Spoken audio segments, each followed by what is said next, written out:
All right, folks, so this is module 5. I'm demonstrating our lab here, and our discussion prompt for this week, to use the Census Data Explorer in a variety of ways. So I'm going to show you how to do that on a random set of data. All right, so data.census.gov is a clearinghouse of data about the American public, our communities, and businesses. Here you can go to either explore by type in the search bar right here and type any term I wanted that related to any of the surveys they have to pull up some data, or I could type a geography if I wanted, or a particular year to see what's available to me. All right, y'all.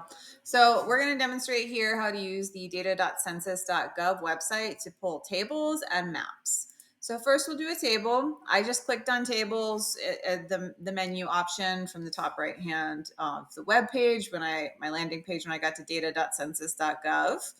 Okay, and it puts me right here. So it gives me the most generic data product it has, which is the decennial census. And it shows me the different products that are available to me. Okay, I can look at redistricting data, I can look at demographic and housing characteristics, I can look at ethnicity, I can look at some of the islands in specific and their files. I could come down here and I could look at the American Community Survey. Now, where the decennial census is like the big one where they really go out and they count us house to house, and then they use that to estimate and extrapolate to make estimates about the wider population.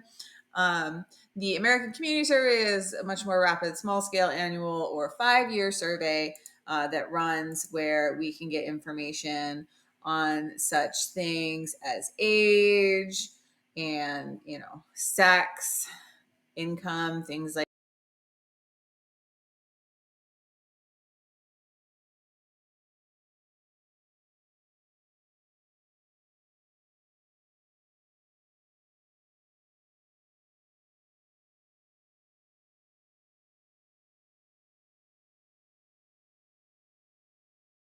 that at a snapshot in between the big census that occurs.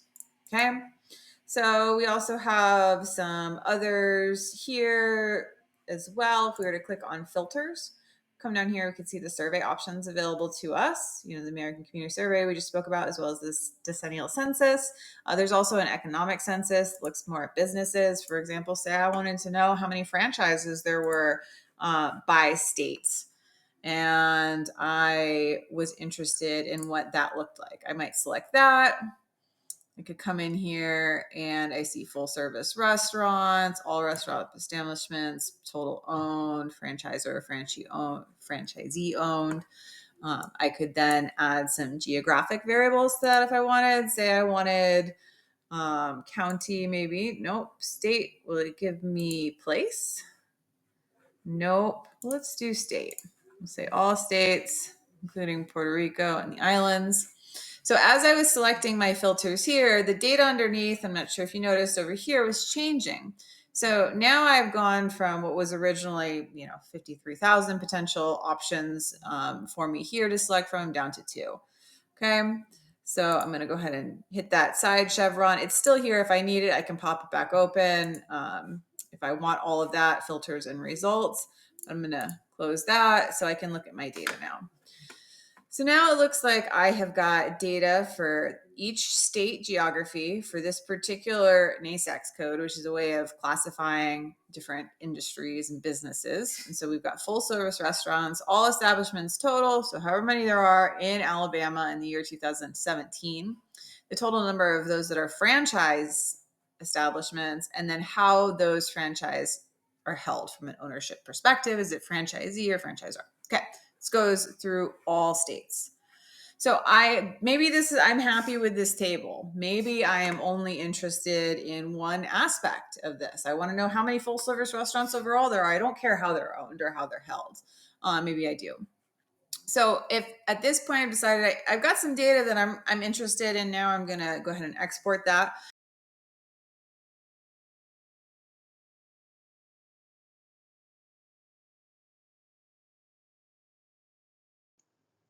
So we're going to move on to the step in exporting. Now, a couple of things to call out really quickly before we jump into back into the actual demonstration, is when we are in that table view, there are a number of options up at our bar here that we can select from.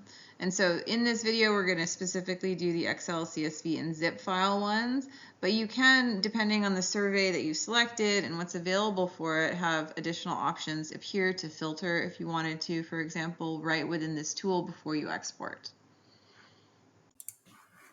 Okay, so we're ready to now export this data set that we have identified and we wish to use in a third-party platform. So a couple of things while we're here for folks in my class. One, you need to cite all your work. The census allows you to do this. If I click on cite, I have 3 options here on how I can choose to cite this. I am agnostic on which you choose, so long as I can read it and you are consistent throughout all of your citations. So choose one and stick to it. Yeah, that's that. So go ahead and copy that information if you're in my class, because you will need to cite this properly. This also gives you a direct link you'll see here, so that if I was to go into a new browser, I end up, oops, maybe not right back there. It says it was too advanced for me. Oh well. So it won't actually, it didn't work the way it's supposed to, but in theory, that should have worked. So you'll get a full citation and you can plug this in. All right. So we have 3 quick options here. I could do it as a zip file, a CSV, or as an Excel. I'm going to do all 3 so that we have a clear picture of it. I'm just going to do 2017. Let me see. I think 2017 is the only year available anyway. I'll download that zip. Okay. So these all look slightly different when they are downloaded. One is a CSV. We'll see right here, .csv. The other is a .xls. So that's the difference between an Excel file and a CSV file. Both can be opened in Excel, but the Excel workbook is going to have slightly different formatting and consistency than the CSV, which is written to really be ingested into a different program versus opened as a spreadsheet program if it's saved in Excel. Okay, so I'll go ahead and open the Excel directly just by double clicking on it. And we'll see that it asks me to enable editing. I trust this source, so I'm going to do it. Okay. So my first page we'll see of the workbook is this information tab. So because I've downloaded this as an Excel workbook instead of a CSV, I get this first page. Effectively, as a CSV, I'm only getting the second page with text that's not formatted as strings as it is here. You'll see this is actually an error. It's a number stored as text. We will address that in a different step, but just to kind of call out, that's one of the limitations here of operating with Excel, is that it's going to make some assumptions about how to format the data for and then do it for us. Okay, so the information tab provides metadata about the data set that you just downloaded. Okay, selected sectors, franchise status in the United States for 2017. This is the table ID. So you could actually use this and call the API. It actually gives you the API call right here. So if I were to go to that API URL, I could, by following the other video in this class, see what that API call looks like. Okay. Oops, we'll go back here to the Excel. All right. So gives me the full web address. Maybe this one will work this time if I copy it and plug that into my browser. Let's see. There we go. So that one does bring me right back. So that's good to know. Okay. So it also provides me with some information about how the data was collected, when it was collected, what qualifies as a business that's on here. So I would read all this information for those of you that are, analyzing a data set as part of this class. This is all information that you need to go through to understand the information, the data that you're working with, its credibility, its source, how it was constructed, all these types of things as you're creating your graphs. For you, those of you just watching that, it's always good to know the information that you're utilizing. So I would suggest reading through this, becoming familiar with how the data is structured in these tables. All right, so I now taking a look at this, I see that I don't like any of the way this is formatted. It's a monster. I don't like it. So I'm going to close this out, and I'm going to open a new file, new blank workbook. And I'm going to use the get data tool to pull in that CSV and take a look at it that way instead.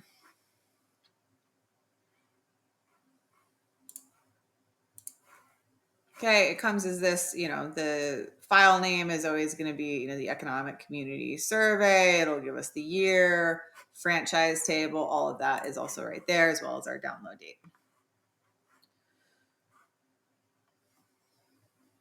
Okay, I'll get a view of it. It did comma separate it for me. Based it on the entire data set, we'll say, instead of just the first 200 rows. Okay, it did detect it was comma delimited, which it is. I can now go through and preview all of this data if I want. Okay, I have the option now to load or load to, which I'm not going to do. This will just automatically dump it here into Excel without me doing any transformations on it. I'm going to do that for the purposes of this exercise. There's another video where we transform the data that's in module 2. You're free to watch that if you want to. All right, so I am going to add it to the data model just so that I can analyze or edit it later if I choose to. Okay, so it's going to add now this data. It's going to tell me how many rows. I've got 200 rows available to me. Okay, I'm going to insert a map really quickly. Oops. I am going to actually insert a pivot table first from the data model now into an existing worksheet. I'll put it right here. Okay. I'm going to drag the geographic name, which is my state, onto the rows. And I'm going to do the number of establishments. Okay. We'll do number of employees 2. We don't want to count, actually. We want to sum. And it won't allow me to because I have multiple business types here. So I'm actually going to add a quick filter. I'm going to say select multiple, and I just want to know all establishments overall. Okay. Now I'm going to sum this value. I can't summarize the sum because it's not. Okay. So because I didn't edit the data, it still has it stored as text. So I'm going to actually quickly go into my data model now. I'm going to right click and I'm going to say edit. Okay. So now I'm in the Power Query editor, which is what I would have had popped up if I had done the transform step. So I'm just going to edit this one column of data. I'm going to change it from ABC to a whole number. Okay. I'm going to replace the current step because it shouldn't have done that to begin with. And had I gone through the transform step, it wouldn't have. All right. This is a currency.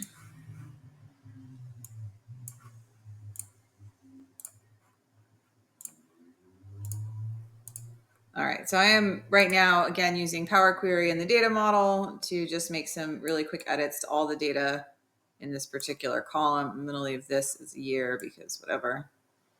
Okay, all right, close and load that. Okay, now you'll see that it's waiting for the data model to query and update. Give me 4 errors. Wonder what they are. I'm going to check them out real quick. Okay. Error. All right. I'm okay with this error. One, it's 3 of the, we're from Vermont. We're a small state. So for the moment, I'm okay with that. So I'm going to close and load. I'm just going to ignore it. Okay. I'm going to go back into my pivot table now. And now I'm going to try and sum and see what happens. Boom. Now it'll work for me. So that is, kind of part of this. Sum, number of employees. All right. So if I were to do average, it would also be the same because this is just a single data point. So, if in the way that the data is being treated, it doesn't matter. Really what I need to know is just what the actual value is. And that's, since we only have one data point for Alabama, for example, that's all there is. Okay, so I could choose now to copy this data really quickly. I'm gonna give myself a fresh worksheet and I'm just gonna paste it here. And then I'm gonna come on over here and insert a map. Okay. And now I have a filled map. It's showing me the total number of establishments per state. Okay. So this is one way I can quickly make a map out of exported data. For those in my class, of course, you have a chart title here, things like that. I want your worksheets labeled properly. This would be your map. Even if it's something as simple as this. So when I'm grading, I can easily go in and know where I'm at. Okay. So that is this part. And then our last part that we're going to look at is using the exporting maps from census data tools. Okay, so anyone can do this. You can do it on any data point that has a geography. We're going to stick with this franchise example to finish this out, but make sure for those students in this class that you look at the 2 ways to share at the end: print and share. Those are going to be your most important. Now we've selected our data, we've exported it in Excel or CSV, what have you, whatever we've chosen to do with it. We made our map there maybe, but we can also actually use the tools in Census to just make a map right here. So I could click on the map icon right here. I could also click on maps. I'm going to do it from this so that I know for a fact it's going to save all my data. So now I'm looking at the number of establishments, all establishments total per state. If I were to click on the all establishments, I could actually change the indicator. I could look at the response rate, for example. I could see, it seems maybe that's not the right one. Let's look at, how about the number of employees total? Yeah. So this is the number of people employed in full service restaurants by state. The darker colors have more folks, whereas, the lighter folks have less. Obviously at the state level, this is, it's not surprising that California, Texas, New York, and Florida have got such dark colors because they have so many more people. We could look at annual payroll. We'll also see that, the same trend kind of applies. Again, this is partially due to volume. And the number of establishments. So there's, more there than anyone else. Okay. So I may be very happy with this right here. Maybe I want to change my base map, for example. I could look at I could add regions in here. It's not going to make a difference necessarily, or county if I wanted to at the zoom in. I could come over here and change my base map. I could get more of like the traditional looking one. I could say I don't want any base map at all. I just want the map of the US, which is also perfectly fine. Okay. But the boundaries will help me understand, where things are, things like that. Okay, I could also change my color ramp. Say I don't want just blue, I want a diverging one, or I want, this one because I like these colors. Perfectly fine. Again, this is for folks in my class. This is your map. Okay, so I could click identify, and then if I were to click on a particular place, I could, drill down into the information, things like this. Okay, I could click on GeoJSON. What this is going to do is it's going to prepare a spatial GIS file for me that I could open in a GIS viewer. Again, I could click on tables and go back there. I could view the notes for this and print this information. For those of you in my class, this would be probably something that you would want to go ahead and print. You could save it as a PDF on your desktop, or you could print it out if you want. Okay. And then we have the option up here to print or share. Okay, so for this class, you're going to click print. Okay, you'll get a map PDF. You can also click share. And if you copy this link and you paste this in the discussion post for this week, this will be another way that folks can access this. Okay, so this is publicly available data. Again, anybody will be able to see this if they go to the link that you share with them. All right, so that is how you complete this week's lab assignment. And just for good measure, go ahead and open that up and you can see what it looks like. This is again one data point of, thousands of thousands that are available to you via the Census Bureau. Thank you.